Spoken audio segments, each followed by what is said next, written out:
પારડી પોલીસની drugs mafia ઉપર લાલ આંખ. બેડરૂમના કબાટમાંથી લાખોનું બ્રાઉન હેરોઇન ઝડપાયું.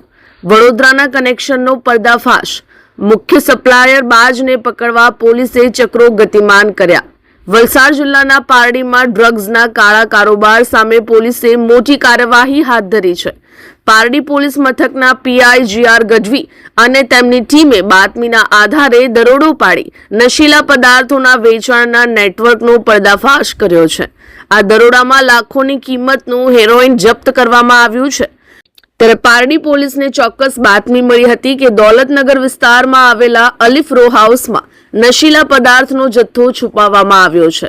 આ બાતમીના આધારે પીઆઈ જીઆર ગઢવીની આગેવાનીમાં પોલીસે પ્લાન બનાવી દરોડો પાડ્યો હતો. તપાસ દરમિયાન ઘરના બેડરૂમમાં રાખેલા કબાટમાંથી પોલીસને શંકાસ્પદ જથ્થો મળી આવ્યો હતો. તપાસ કરતા આ જથ્થો બ્રાઉન હેરોઇન હોવાનું સામે આવ્યું હતું. પોલીસે સ્થળ પરથી 6 ગ્રામ 380 મિલીગ્રામ બ્રાઉન હેરોઇન જપ્ત કર્યું છે, જેની બજાર કિંમત અંદાજે ₹1.27 લાખ જેટલી થાય છે. પોલીસે આ મામલે આરોપી અશફાક સફીઉલ્લા શેખની ધરપકડ કરી છે. ડ્રગ્સની સાથે પોલીસે આરોપી પાસેથી 2 મોબાઈલ ફોન પણ કબજે કર્યા છે.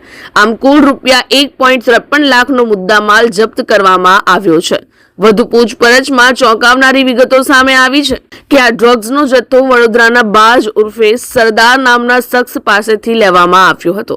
ત્યારે હાલમાં પોલીસે વડોદરાના આ સપ્લાયરને વોન્ટેડ જાહેર કરી તેને પકડવા માટે અલગ અલગ ટીમો બનાવી તપાસ તેજ કરી છે. આ સપાટાબંધી કાર્યવાહીથી ડ્રગ્સના સોદાગરોમાં ફફડાટ વ્યાપી ગયો છે. અમારી લાઈવ ન્યૂઝ 24 ચેનલને સબસ્ક્રાઇબ કરો. બેલ આઇકોન દબાવો જેથી આવનાર ન્યૂઝ અપડેટ્સની નોટિફિકેશન આપ સુધી સૌથી પહેલા પહોંચે.